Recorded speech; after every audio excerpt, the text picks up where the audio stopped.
Assalamualaikum warahmatullahi wabarakatuh. Let me introduce myself. My name is Albintar Indra Putri, NPM 2241 10 and 83. In this video, I will discuss about data, population, sample, and data presentation in tables and diagrams.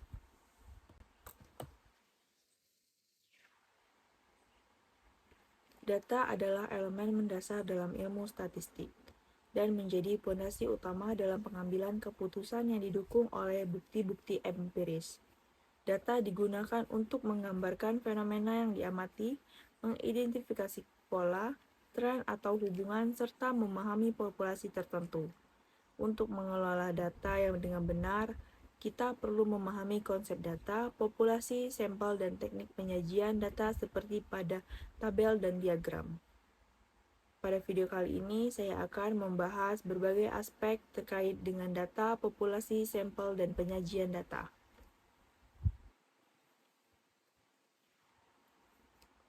Data adalah kumpulan fakta, angka, atau informasi yang digunakan dalam analisis atau penelitian.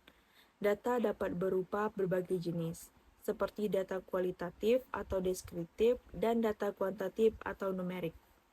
Data kualitatif menggambarkan sifat-sifat atau karakteristik tertentu, sedangkan data kuantitatif berupa angka dan dapat diukur. Misalnya, data kualitatif mungkin berupa jenis kelamin seseorang, laki-laki atau perempuan, sementara data kuantitatif dapat berupa usia seseorang populasi. Populasi mengacu pada seluruh kelompok yang sedang diteliti atau dianalisis. Ini adalah kelompok yang lebih besar yang mencakup semua elemen atau individu yang relevan dalam konteks penelitian atau analisis. Misalnya, jika melakukan penelitian tentang preferensi konsumen di seluruh negeri, populasi akan menjadi seluruh populasi konsumen di negeri tersebut. Namun, seringkali sangat sulit atau bahkan tidak mungkin untuk mengumpulkan data dari seluruh populasi, terutama jika populasi tersebut sangat besar. Oleh karena itu, kita menggunakan konsep sampel. Karena seringkali tidak memungkinkan untuk mengumpulkan data dari seluruh populasi karena keterbatasan waktu, biaya, atau sumber daya lainnya, kita menggunakan sampel. Sampel adalah subset dari populasi yang dipilih untuk mewakili populasi karena jika mewakili populasi secara keseluruhan. Pengambilan sampel yang baik adalah langkah kunci dalam penelitian statistik. Karena jika sampel tidak mewakili populasi dengan baik, hasil analisis mungkin tidak akurat atau generalisasi tidak bisa dilakukan. Ada berbagai metode pengambilan sampel, termasuk pengambilan sampel acak sederhana, pengambilan sampel berstrata, dan pengambilan sampel berlapis. Dalam pengambilan sampel acak sederhana, setiap elemen dalam populasi memiliki peluang yang sama untuk menjadi bagian dari sampel.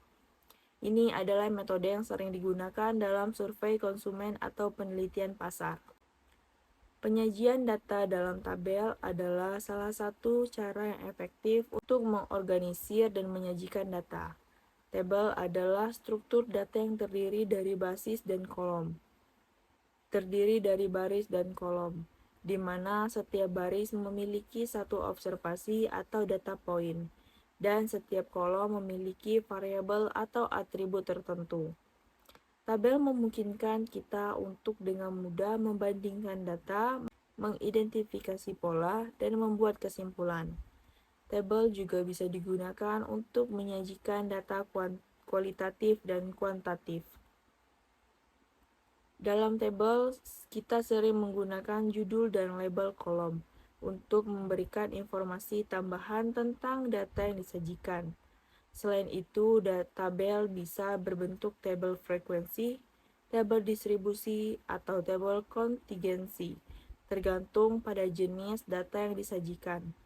Misalnya, tabel frekuensi digunakan untuk menghitung frekuensi kemunculan setiap kategori dalam data kualitatif. Penyajian data dalam diagram.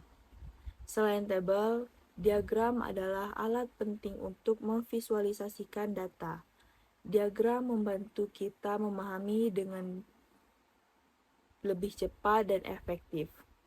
Beberapa jenis diagram yang umum digunakan yaitu yang pertama, diagram batang. Diagram batang digunakan untuk menyajikan data kualitatif atau kuantitatif dalam bentuk batang vertikal atau horizontal. Diagram batang vertikal disebut juga diagram batang tegak, sementara diagram batang horizontal disebut juga diagram mendatar. Yang kedua, diagram lingkaran. Diagram lingkaran digunakan untuk menggambarkan proporsi dari keseluruhan. Diagram ini sangat berguna ketika ingin menunjukkan bagian-bagian dari suatu populasi atau kategori tertentu. Yang ketiga, ada diagram garis. Diagram garis digunakan untuk menyajikan data dalam bentuk urutan waktu atau rangkaian data. Ini cocok untuk melihat tren atau perubahan dari waktu ke waktu. Yang keempat ada diagram pencar. Diagram pencar atau scatter plot digunakan untuk menggambarkan hubungan antara dua variabel. Hal ini membantu mengidentifikasi korelasi atau pola yang mungkin ada dalam data. Dan terakhir ada diagram Pareto. Diagram Pareto adalah jenis diagram batang yang menurutkan data dalam urutan berdasarkan frekuensinya, dari yang tertinggi ke terrendah. Ini membantu mengidentifikasi masalah utama atau faktor yang mendominan dalam suatu situasi. Dalam menggunakan diagram, penting untuk memilih jenis diagram yang paling sesuai dengan jenis data yang ingin disajikan, sehingga pesan yang ingin disampaikan menjadi lebih jelas dan efektif. Kesimpulannya, data, populasi, sampel, dan penyajian data dalam tabel dan diagram adalah komponen penting dalam analisis statistik. Data adalah bahan mentah yang digunakan dalam statistik untuk membuat kesimpulan dan mengambil keputusan. Populasi adalah kumpulan lengkap dari semua elemen yang ingin diteliti, sedangkan sampel adalah subset dari populasi yang digunakan untuk analisis. Penyajian data dalam tabel dan diagram membantu kita menyajikan, memahami, dan mengkomunikasikan informasi dengan lebih efektif. Pemahaman yang baik tentang konsep ini membantu kita dalam pengambilan keputusan yang didasarkan pada bukti empiris dan analisis statistik yang benar. That's all the discussion about data, population, samples, and diagram from me. Thank you. Wassalamualaikum warahmatullahi wabarakatuh.